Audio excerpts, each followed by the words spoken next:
नमस्कार दोस्तों, मैं मानसरोवर विद्या विहार सूरत से चौहान कौशिक। दोस्तों, आज हम कक्षा 10 में विषय हिंदी लेकर मैं आपके सामने उपस्थित हुआ हूँ। आज हम इस विषय में जो नया चैप्टर पढ़ने वाले हैं उसमें उसका टाइटल है एक कहानी यह भी, जो इस कहानी की लेखिका मन्नू भंडारी के जीवन की घटना है। उन्होंने अपने जीवन के बारे में जो कुछ लिखा है उसकी बहुत सारी बातें इस चैप्टर में बताई गई है। तो सबसे पहले हम इस लेखिका का परिचय जानते हैं। मन्नू भंडारी का जन्म सन 1931 में गांव भानपुरा, जिला मंदसौर, मध्य प्रदेश में हुआ, परंतु उनकी इंटर तक की शिक्षा दीक्षा हुई राजस्थान के अजमेर शहर में। बाद में उन्होंने हिंदी में एमए किया। दिल्ली के मिरांडा हाउस कॉलेज में अध्यापन कार्य से अवकाश प्राप्ति के बाद आजकल दिल्ली में ही रहकर स्वतंत्र लेखन कर रही है। स्वातंत्र्योत्तर हिंदी कथा साहित्य की प्रमुख हस्ताक्षर मन्नू भंडारी की प्रमुख रचनाएं हैं। एक प्लेट सैलाब में हार गई, यही सच है, 30 अंकु, ये सब कहानी संग्रह था। आपका बंटी, महाभोज, ये उनके उपन्यास है। इसके अलावा उन्होंने फिल्म एवं टेलीविज़न धारावाहिकों के लिए पटकथाएँ भी लिखी है। हाल ही में एक कहानी अभी नाम से आत्मकथ्य का प्रकाशन। उनकी साहित्यिक उपलब्धियों के लिए हिंदी अकादमी के शिखर सम्मान सहित उन्हें अनेक पुरस्कार प्राप्त हो चुके हैं, जिनमें भारतीय भाषा परिषद कोलकाता, राजस्थान संगीत नाटक अकादमी, उत्तर प्रदेश हिंदी संस्थान के पुरस्कार शामिल है। मन्नू भंडारी की कहानियाँ हो या उपन्यास, उनमें भाषा और शिल्प की सादगी तथा प्रामाणिक अनुभूति मिलती है। उनकी रचनाओं में स्त्री मन से जुड़ी अनुभूतियों की अभिव्यक्ति भी देखी जा सकती है। आगे देखते हैं एक कहानी यह भी। लेखिका ने अपने जीवन के बारे में इस कहानी में बताया है कि कैसे उनका बचपन बीता और जवानी के और कॉलेज के दिन, वो भी उस समय जब पूरे देश में आंदोलन चल रहे थे, तब की उनके जीवन की बात उन्होंने यहाँ पर बताई है। तो देखते हैं एक कहानी यह भी। लेखिका लिखती है कि जन्मी तो मध्य प्रदेश के भानपुरा गांव में थी, लेकिन मेरी यादों का सिलसिला शुरू होता है अजमेर के ब्रह्मपुरी मोहल्ले के उस 2 मंजिला मकान से, जिसकी ऊपरी मंजिल में पिताजी का साम्राज्य था, जहां वे निहायत अव्यवस्थित ढंग से फैली बिखरी पुस्तकों, पत्रिकाओं और अखबारों के बीच या तो कुछ पढ़ते रहते थे या फिर डिक्टेशन देते रहते थे। नीचे हम सब भाई बहनों के साथ रहती थी हमारी बेपढ़ी लिखी व्यक्तित्वविहीन माँ। सवेरे से शाम तक हम सबकी इच्छाओं और पिताजी की आज्ञाओं का पालन करने के लिए सदैव तत्पर। अजमेर से पहले पिताजी इंदौर में थे, जहां उनकी बड़ी प्रतिष्ठा थी, सम्मान था, नाम था। कांग्रेस के साथ साथ वे समाज सुधार के कार्यों से भी जुड़े हुए थे। शिक्षा के वे केवल उपदेश ही नहीं देते थे, बल्कि उन दिनों 8-8, 10-10 विद्यार्थियों को अपने घर रखकर पढ़ाया है, जिनमें से कई तो बाद में ऊंचे ओहदे पर पहुंचे। यह उनकी खुशहाली के दिन थे और उन दिनों उनकी दरियादिली के चर्चे भी कम नहीं थे। एक और वे बेहद कोमल और संवेदनशील व्यक्ति थे, तो दूसरी ओर बेहद क्रोधी और अहंवादी। लेखिका ने पहले ही पैराग्राफ में अपने बारे में बता दिया है कि उनका जन्म ऐसे तो मध्य प्रदेश में हुआ, लेकिन वो बड़ी हुई राजस्थान के अजमेर में। और वो लिखती है कि उनके पिताजी सारा समय किताबों के बीच में रहते थे, जबकि उनकी माता, उन्होंने यहाँ पर एक व्यक्तित्वहीन माँ बताया है। वो सिर्फ अपने भाई बहन, मतलब लेखिका के भाई बहन और उनके पिताजी की सिर्फ आज्ञाओं का पालन करती थी। और उन्होंने कहा है कि मेरे पिताजी बहुत पढ़े लिखे और बहुत बड़े व्यक्ति थे, जो उस समय की कांग्रेस जैसी राजकीय पार्टी के साथ साथ रहने के अलावा वो समाज सुधार के कार्य भी करते थे। और सिर्फ उपदेश ही नहीं, मतलब कहते ही नहीं थे, वो करते भी थे। उन दिनों वो 8-10 छात्रों को अपने घर पर रखकर पढ़ाया करते थे, और जिनमें से कुछ बच्चे तो आज भी बड़े बड़े ओहदे पर पहुंच गए हैं, मतलब बड़ी बड़ी पोजीशन पर, पोस्ट पर पहुंच गए हैं। लेखिका लिखती है कि मेरे पिताजी के चर्चे उनके उनकी उनकी बातों के चर्चे कम नहीं थे, खास करके उनकी दरिया दिली के, क्योंकि वो एक हर एक व्यक्ति के दो पहलू होते हैं, पॉजिटिव नेगेटिव, हकारात्मक और नकारात्मक। वैसे ही लेखिका कहती है कि मेरे पिताजी एक तरफ बहुत कोमल और संवेदनशील व्यक्ति थे, तो दूसरी ओर बेहद क्रोधी और अहमवादी। आगे देखते हैं। पर यह सब तो मैंने केवल सुना, देखा तब तो इन गुणों के भग्नावशेषों को धोते पिता थे। एक बहुत बड़े आर्थिक झटके के कारण वे इंदौर से अजमेर आ गए थे, जहां उन्होंने अपने अकेले के बलबूते और हौसले से अंग्रेजी हिंदी शब्दकोश विषयवार के अधूरे काम को आगे बढ़ाना शुरू किया, जो अपनी तरह का पहला और अकेला शब्दकोश था।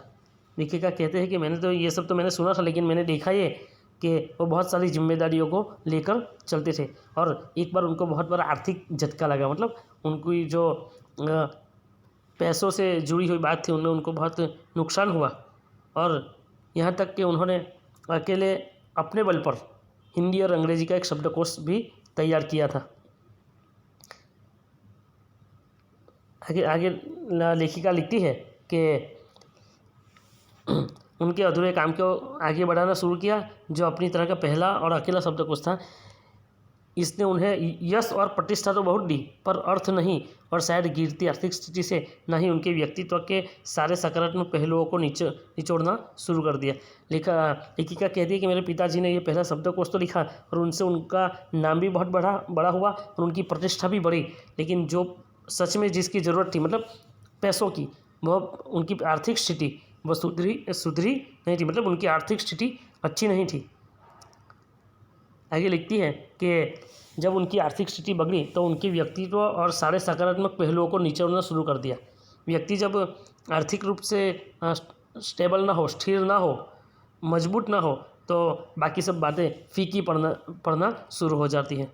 स्वीकृति आर्थिक स्थिति के कारण और अधिक विस्फारित उनका अहम उन्हें इस बात तक की अनुमति नहीं देता था कि वे कम से कम अपने बच्चों को तो अपनी आर्थिक व्यवस्थाओं का भागीदार बनाए।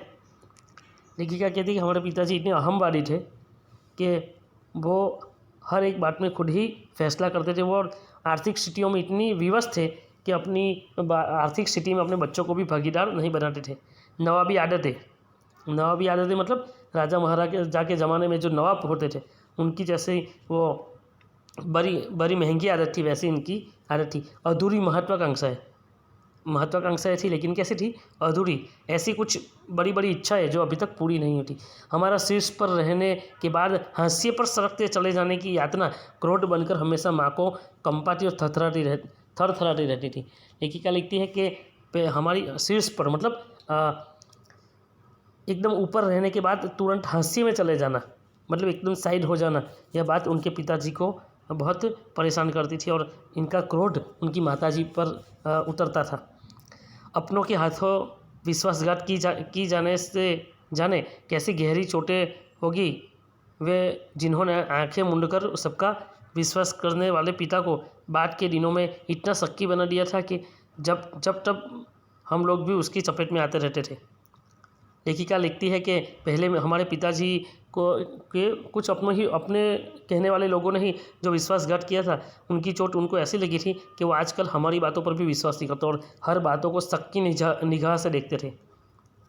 पर यह पितृगाथा मैं इसलिए नहीं गा रही कि मुझे उनका गौरव गान करना है, बल्कि मैं तो यह देखना चाहती हूँ कि उनके व्यक्तित्व की कौन सी खूबी और खामियाँ मेरे व्यक्तित्व के ताने बाने में घुटी हुई है, या कि अनजाने अनचाहे किए और उनके व्यवहार ने मेरे भीतर किन ग्रंथियों को जन्म दे दिया। मैं काली हूँ, बचपन में दुबली और मरियल भी थी। गोरा रंग पिताजी की कमजोरी थी, सो बचपन में मुझसे 2 साल बड़ी खूब गोरी स्वस्थ और हंसमुख बहन सुशीला से हर बात में तुलना और फिर उसकी प्रशंसा नहीं, क्या मेरे भीतर ऐसे गहरे हीन भाव की ग्रंथि पैदा नहीं कर दी कि नाम सम्मान और प्रतिष्ठा पाने के बावजूद आज तक मैं उससे उबर नहीं पाई हूँ। लेखिका लिखती है कि मैं आज मेरे पिताजी की गौरव गाथा करने के लिए यहाँ पर नहीं लिख रही हूँ, बल्कि मैं तो इसलिए लिख रही हूँ कि कौन सा ऐसा मेरे पिताजी का व्यक्तित्व की ऐसी कौन सी बाजू थी और कौन सी उनकी खामियाँ थी जो मेरे साथ भी जुड़ी हुई है, और आगे लिखती है कि अनजाने में ही या फिर अनचा ही मेरे मन में कुछ ऐसी ग्रंथियों ने जन्म ले लिया है जो मुझे आज भी बहुत परेशान कर रही है। क्योंकि लेखिका बचपन में तो श्याम थी, काली थी मतलब श्याम थी, और पहले से वो थोड़ी दुबली पतली थी। और उनके पिताजी थे वो हमेशा अपनी दूसरी बहन लेखिका की दूसरी बहन की जो रंग में गोरी थी उसके साथ उनकी बराबरी करते थे, और इस बात से उनको काफ़ी परेशान भी होती थी। वो दोनों की तुलना करते थे, यह बात लेखिका को पसंद नहीं थी। आगे लिखते हैं,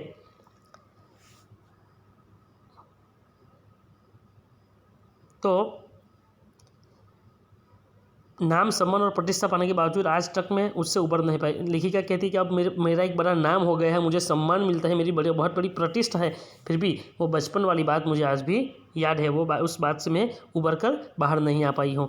आज भी परिचय करवाते समय जब कोई कुछ विशेषता लगाकर मेरी लेख की उपलब्धियों का जिक्र करने लगता है तो मैं संकोच से सिमर ही नहीं जाती, बल्कि गड़ने को हो आती हूँ। लेखिका कहती है कि आज भी किसी कार्यक्रम में या फिर कहीं पर कोई मेरे नाम के साथ मेरी लेखकीय प्रवृत्तियों की विशेषता के बारे में बताता है तो आज भी वो मुझे जैसे कि अच्छा नहीं लगता। शायद अचेतन की किसी परत के नीचे दबी इस हीन भावना के चलते मैं अपनी किसी भी उपलब्धियों पर भरोसा नहीं कर पाती। सब कुछ मुझे तुक्का ही लगता है। लेखिका इतनी बड़ी प्रसिद्ध लेखिका हो गई, फिर भी उनको ऐसा लगता है कि नहीं, अभी भी जैसे कि लेखिका कहती है कि अभी भी मेरे अचेतन मन में वो पहले वाली हीन भावना वाली बात, वो लघुता गंठी वाली बात आज भी मेरे मन में अभी भी बैठी हुई है। इसलिए मैं आज किसी भी बात पर, किसी की कही कोई भी बात पर बहुत जल्दी से भरोसा नहीं कर लेती। सब कुछ मुझे तुक्का ही लगता है। पिताजी के जिस शक्की स्वभाव पर मैं कभी बनना जाती थी, आज एकाएक अपने खंडित विश्वासों की व्यथा के नीचे मुझे उनके शक्की स्वभाव की झलक की दिखाई देती है।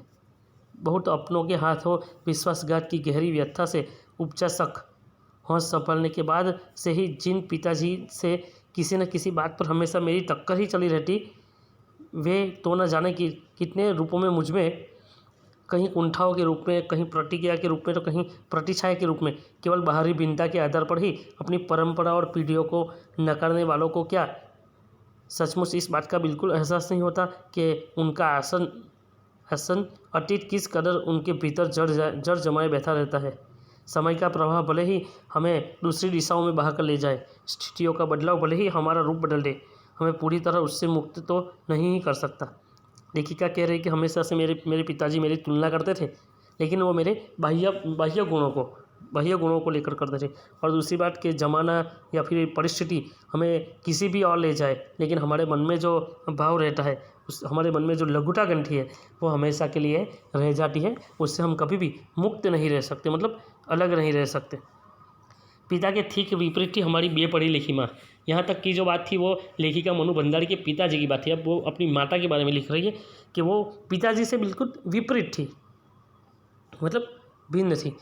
पिता के ठीक विपरीत थी हमारी बेपढ़ी लिखी माँ, मतलब बिना पढ़ी लिखी माँ। धरती से कुछ ज़्यादा ही धैर्य और सहन शक्ति थी शायद उनमें।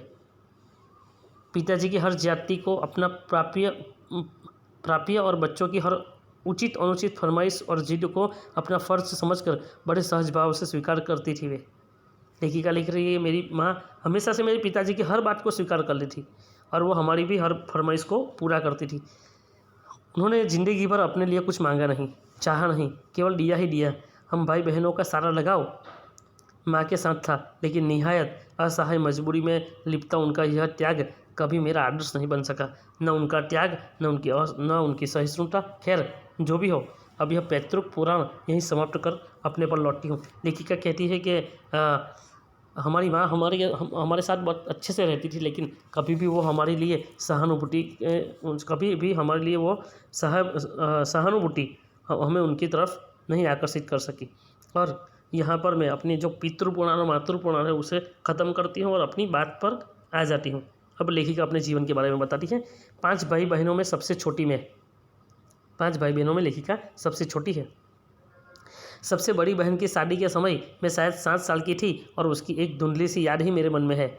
लेकिन अपने से 2 साल बड़ी बहन सुशीला और मैंने घर के बड़े से आंगन में बचपन के सारे खेल खेले। सतोलिया, लंगड़ी लंगड़ी तांग, पकड़म पकड़ाई, काली तिल्लो, तो कमरों में गुड्डे गुड्डियों के ब्याह भी रचाए पास पड़ोस की सहेलियों के साथ। यूँ खेलने को हमने भाइयों के साथ गिल्ली डंडा भी खेला और पतंग उड़ाने, कांच पीसकर मांझा सुटने का काम भी किया। लेकिन उनकी गतिविधियों का दायरा घर के बाहर ही अधिक रहता था और हमारी सीमाएं थी घर। हाँ, इतना ज़रूर था कि उस ज़माने में घर की दीवारें घर तक ही समाप्त नहीं हो जाती थी, बल्कि मोहल्ले तक फैली रहती थी। इसलिए मोहल्ले के किसी भी घर में जाने पर कोई पाबंदी नहीं थी, बल्कि कुछ घर तो परिवार का हिस्सा भी थे। लेखिका यहाँ पर बता रही कि हम 5 भाई बहनों थे, इसमें से मैं सबसे छोटी थी। और वो ये भी बता रही थी कि जब मेरी उम्र 7 साल की थी तब मेरी एक बड़ी बहन की शादी हो गई थी। और मुझे अभी भी वो धुंधला याद है कि वो हमारे बचपन के दिन बहुत अच्छे थे, क्योंकि हम वहाँ पर वो समय बहुत सारे खेल खेलते थे, जैसे कि लंगड़ी तांग, पकड़म पकड़ाई, काली तिल्लो, फिर खेल में सतोलिया, ये सब खेल हमने खेले थे। और यहाँ तक कि घर के कमरों में वो गुड्डे गुड़िया के खेल थे, वो भी खेले थे और उनके ब्याह भी रचाए थे। और उस वक्त हमारे लिए घर की 4 दीवारों में ही रहना था। लेकिन 4 दीवारी मतलब हमारे घर की 4 दीवारी हमारे घर में समाप्त नहीं हो जाती, वो मोहल्ले तक फैली रहती थी। हम मोहल्ले में किसी के भी घर जा सकते थे और वहाँ पर हमें जाने से कोई पाबंदी नहीं थी। हम अपनी खुशी किसी के भी घर जा सकते थे। और पहले के समय में हमारा परिवार ही हमारा घर जैसा था।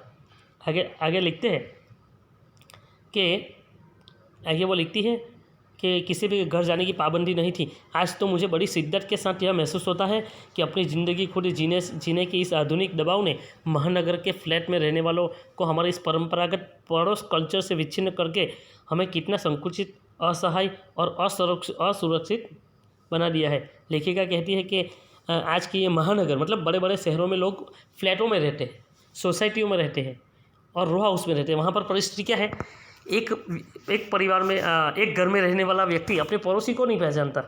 जबकि गांव में पहले क्या होता था, शहर पहले बहुत छोटे थे, गांव बड़े थे। और दूसरी बात कि गांव में लोग एक दूसरे के घर जाते हैं, एक दूसरे के सुख दुख में शामिल होते हैं। लेकिन आज धीरे धीरे करके परिस्थिति उल्टी हो रही है कि हर एक व्यक्ति जो शहर में रहता है, बड़े बड़े महानगरों में रहता है, वो सिर्फ अपने घर में रहता है उनका घर कितना 4 दीवारियों के बीच में। और वहाँ पर एक व्यक्ति दूसरे व्यक्ति से हर तरीके से भेद रखता था, अंतर रखता था, एक दूसरे के साथ कभी वो घुल मिलकर नहीं रहते थे। इसलिए वो गांव वाली जो फीलिंग है, जो मज़ा है, अनुभूति है, एहसास है, वो हमें कभी भी शहर में नहीं देखने को मिलता। लेखिका आगे लिख रही है कि यह महानगर में रहने पर आने पर जो पड़ोस कल्चर था, पड़ोसी की संस्कृति थी, वो धीरे धीरे करके हमारे हाथों से चली जा रही है और संकुचित, असहाय और असुरक्षित बना दिया है। मेरी कम से कम 1 दर्जन आरंभिक कहानियों के पात्र इसी मोहल्ले के हैं जहां मैंने अपनी किशोरावस्था गुजार अपनी युवावस्था का आरंभ किया था। 1-2 को छोड़कर उनमें से कोई भी पात्र मेरे परिवार का नहीं है।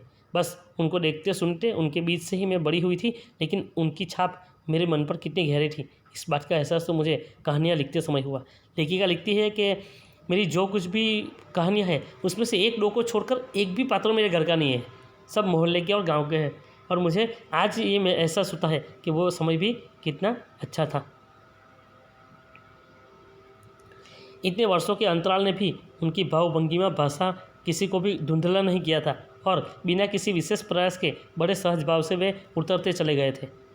उसी समय के दास साहब अपने व्यक्तित्व की अभिव्यक्ति के लिए अनुकूल परिस्थितियाँ पाते ही महाभोज में इतने वर्षों बाद कैसे एकाएक जीवित हो उठे, यह मेरे अपने लिए भी आश्चर्य का विषय था, एक सुखद आश्चर्य का। आगे लेखिका लिखती है कि उस समय तक हमारे परिवार में लड़की के विवाह के लिए अनिवार्य योग्यता थी उम्र में 16 वर्ष और शिक्षा में मैट्रिक। पहले के ज़माने में लड़कियों को हम बहुत बड़ी उम्र के बाद नहीं, बस छोटी उम्र में ही उसकी शादी करा दी जाती थी। लेखिका कहती है कि हमारे समय में विवाह के लिए 2 ही बाबत होनी बहुत ज़रूरी थी कि विवाह के लिए 16 साल की उम्र हो जाए और उसने मैट्रिक तक की पढ़ाई कर ली हो, तो ऐसी सभी लड़कियों की शादी की जाती थी। सन 44 में सुशीला ने यह योग्यता प्राप्त की और शादी करके कोलकाता चली गई। दोनों बड़े भाई भी आगे पढ़ाई के लिए बाहर चले गए। उन लोगों की छत्र छाया के हटते ही पहली बार मुझे नए सिरे से अपने वजूद का एहसास हुआ। पिताजी का ध्यान भी पहली बार मुझ पर केंद्रित हुआ। लेखिका लिखती है कि पहले मेरी एक बहन की शादी हो गई और बाकी के 2 भाई पढ़ाई के लिए बाहर चले गए। तब भी पिताजी की नज़र मुझ पर पड़ी मतलब मुझ पर गई, क्योंकि अब वो मेरी ओर ध्यान देने लगे थे। आगे लिखते हैं कि लड़कियों को जिस उम्र में स्कूली शिक्षा के साथ साथ सुगर गृहिणी और कुशल पाक शास्त्री बनाने के नुस्खे जुटाए जाते थे, पिताजी का आग्रह रहता था कि मैं रसोई से दूर ही रहूं। रसोई को वे भटियार खाना कहते थे और उनके हिसाब से ही वह वहाँ रहना अपनी क्षमता और प्रतिभा को भट्टी में झोंकना था। घर में आए दिन विभिन्न राजनीतिक पार्टियों के जमावड़े होते थे। लेखिका के पिताजी थे वो कांग्रेस पार्टी से जुड़े थे, साथ में सामाजिक कार्य करते, समाज सुधार के कार्य में लगे हुए थे। इसलिए उनके घर बड़े बड़े राजनीतिक व्यक्तियों का आना जाना लगा रहता था और जमावड़े होते थे और जमकर बहसें होती थी। जब किसी राजनीतिक बाबतों पर चर्चा होती है तो बहुत बहस होना स्वाभाविक है। बहस करना पिताजी का प्रिय शगल था। चाय पानी या नाश्ता देने जाती तो पिताजी मुझे भी वहाँ बैठने को कहते। वे चाहते थे कि मैं भी वहीं बैठूं, सुनूं और जानूं कि देश में चारों ओर क्या कुछ हो रहा है। देश में हो भी तो कितना कुछ रहा था।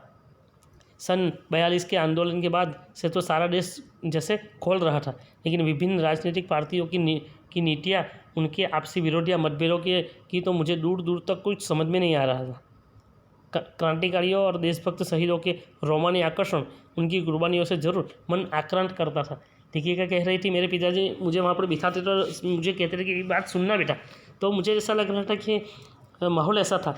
42 में गांधी जी ने हिंद छोड़ो का जो आदेश दिया था, गांधी जी ने जो आंदोलन किया था हिंद छोड़ो, उस वक्त की ये बात है।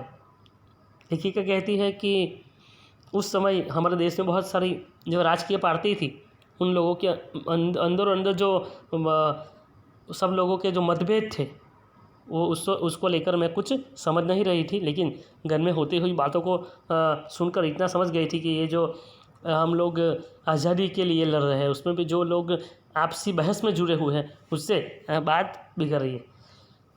10वीं कक्षा तक आलम यह था कि बिना किसी खास समझ के घर में होने वाली बहसें सुनती थी और बिना चुनाव किए, बिना लेखक की अहमियत से परिचित हुए किताबें पढ़ती थी। लेखिका कहती थी मैं मेरे घर में किसी भी लेखक के जानकारी के बगैर ही सिर्फ किताबें पढ़ने लगी। लेकिन सन 45 में जैसे ही 10वीं पास करके मैं फर्स्ट ईयर में आई, हिंदी की प्राध्यापिका शीला अग्रवाल से परिचय हुआ। सावित्री गर्ल्स हाई स्कूल जहाँ मैंने क खरा सीखा, 1 साल पहले ही कॉलेज बना था और वे इसी साल नियुक्त हुई थी। उन्होंने बाकायदा साहित्य की दुनिया में प्रवेश करवाया। लेखिका कहती है कि शीला अग्रवाल ने ही मुझे साहित्य की दुनिया में प्रवेश कराया था, मात्र पढ़ने का चुनाव करके पढ़ने में बदला।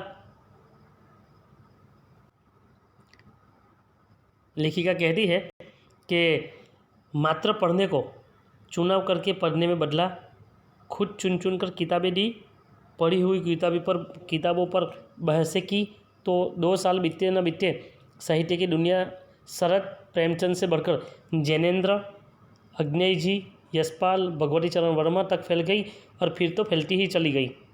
उस समय जैनेन्द्र जी की छोटे छोटे सरल सहज वाक्यों वाली शैली ने बहुत आकृष्ट किया। सुनीता उपन्यास बहुत अच्छा लगा था। अग्नेय जी का उपन्यास शेखर एक जीवनी पढ़ा, जरूर पढ़।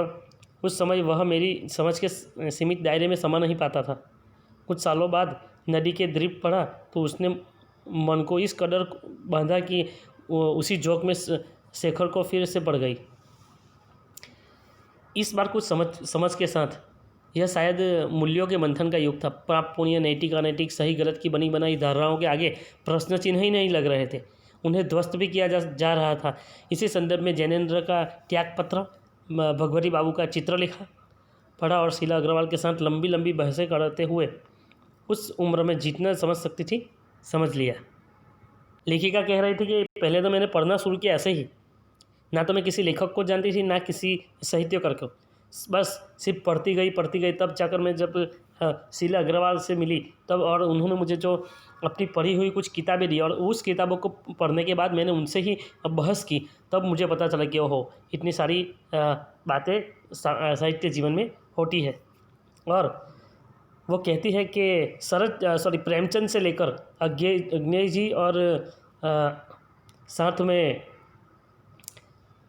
लेखिका ऐसा कहती है कि प्रेमचंद से लेकर जैनेन्द्रिय और भगवती चरण वर्मा तक हिंदी भाषा, हिंदी साहित्य फैला और फैला हुआ है और राष्ट्र और भी फैलता ही जा रहा है। शीला अग्रवाल ने साहित्य का दायरा ही नहीं बढ़ाया था, बल्कि घर की चार दीवारी के बीच बैठकर देश की स्थितियों को जानने समझने का जो सिलसिला पिताजी ने शुरू किया था, उन्होंने वहाँ से खींचकर उसे भी स्थितियों की सक्रिय भागीदारी में बदल दिया।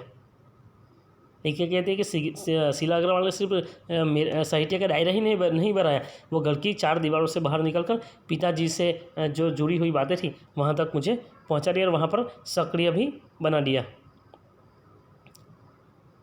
सन 46-47 के दिन 46-47 के दिन वे स्थितियाँ उसमें वैसे भी घर में बैठे रहना संभव था भला। मतलब ये 46-47 का ऐसा समय जब देश आज़ाद हुआ था, तब भी किसी पढ़े लिखे व्यक्ति के लिए घर में बैठना संभव ही नहीं था, क्योंकि वो खुद बैठना चाहे तो भी नहीं बैठ सकता, क्योंकि सब लोगों का मन इसी बात में जुड़ा हुआ था कि किसी भी प्रकार यह देश जल्द से जल्द आज़ाद होना चाहिए। और ऐसे भी 46-47 का समय ऐसा समय था कि जब देश को आज़ादी मिलने वाली थी। इसलिए लेखिका कहती थी कि ऐसे समय में घर में कैसे बैठ सकते थे, और ऐसा संभव भी नहीं था। प्रभात फेरिया, गांधी जी ने जो सूचनाएं दी थी उसके आधार पर गांधी जी और कांग्रेस के जरिए पूरे देश में आंदोलन किए जा रहे थे, जगह जगह पर जुलूस निकाले जा रहे, प्रभात फेरिया निकले जा, हड़तालें की जाती थी, भाषण किए जाते थे, और ऐसे करके पूरे देश में एक चिंगारी सी जलाई गई थी कि अब बहुत जल्द इस देश को आज़ादी मिलनी चाहिए। लेखिका लिखती है कि प्रभात फेरिया, हड़तालें, जुलूस, भाषण हर शहर का चरित्र था, और पूरे दमखम और जोश खरोश के साथ इन सबसे जुड़ना हर युवा का उन्माद था। मैं भी युवा थी और शीला अग्रवाल की जोशीली बातों ने रगों में बहते खून को लावा में बदल दिया था। स्थिति यह हुई कि एक बवंडर शहर में मचा हुआ था और एक घर में। लेखिका कह रही कि शीला अग्रवाल ने हमारे सबके दिलों में, सबके शरीर में, हमारे सबके रगों में खून की जगह लावा भर दिया था। इसलिए सब लोग अब सिर्फ आज़ादी के कार्य में लगे थे। और इस समय बवंडर मतलब तूफान 2 जगह पर मचा हुआ था, एक शहर में भी और एक हमारे घर में भी। और घर में क्यों मचा हुआ था उसके बारे में देखते हैं कि पिताजी की आज़ादी की सीमा यहीं तक थी, उनकी उपस्थिति में घर में आए लोगों के बीच उठूँ बैठूँ, जानू समझूँ, हाथ उठा कर नारे लगाती, हड़तालें करवाती, लड़कों के साथ शहर की सड़कें नापती। लड़की को अपनी सारी आधुनिकता के बावजूद बर्दाश्त करना उनके लिए मुश्किल हो रहा था, तो किसी की दी हुई आज़ादी के दायरे में चलना मेरे लिए। लेखिका कह रही थी कि पिताजी ने मुझे थोड़ी छूट छाट दी थी, मतलब कुछ ऐसी हल्की जो पाबंदियाँ थी जो हल्की करती थी कि भाई तू घर में बैठ सकती थी, बड़े बुजुर्गों की बात सुन सकती थी, ऐसा कुछ कर सकती थी। लेकिन हाथ उठा कर बाहर नारे लगाना, हड़तालें करवाना, ये सब बातें पिताजी को बर्दाश्त करना बहुत मुश्किल था। जब रगों में लहू की जगह लावा बहता हो तो सारे निषेध, मतलब कोई बात किसी की सुनता नहीं था। सारी वर्जनाएँ और सारा भाई कैसे ध्वस्त हो जाता था, यह तभी जाना। और अपने क्रोध से सबको थर देने वाले पिताजी से टक्कर लेने का जो सिलसिला तब शुरू हुआ था, राजेंद्र से शादी की, तब तक वह चलता ही रहा। लेखिका कहती है कि मेरे रगों में तो अब खून की जगह लावा दौड़ने लगा था, और अब मैं बाहर के लोगों की तो बात छोड़ो, अपने पिताजी से भी उलझ गई थी, और यहाँ तक कि मैंने राजेंद्र से शादी की, वहाँ तक के सिलसिला चलता ही रहा। दोस्तों, आज हम यहाँ पर रुक रहे हैं। आगे के पीरियड में या फिर आगे के 2 ही दिन में इसकी आगे की जो कहानी है वो मैं आपके दूसरे वीडियो के जरिए आप तक पहुँचाऊँगा। आज हमने मनु भंडारी के जीवन में बारे में और उनकी शिक्षा के बारे में और उनके राजनीतिक उन्होंने जो लड़ाइयाँ लड़ी उनके बारे में हमने थोड़ा सा जाना और देखा सुना, और आगे की वीडियो में हम उसके बारे में आगे बात करेंगे। यह इस अधूरी जो हमारी कहानी है, आज की हमारा जो चैप्टर अधूरा है, उसका वीडियो मैं 2 दिन के बाद तुरंत रखूँगा। तब हम इस कहानी को आगे देखेंगे। तब तक के लिए नमस्कार। और दूसरी बात कि आप लोगों को इस कहानी को पूरा पढ़ना है और अच्छे से समझना है। मैं आपको आगे की बात आगे बताऊँगा। तब तक के लिए सब लोगों को नमस्कार।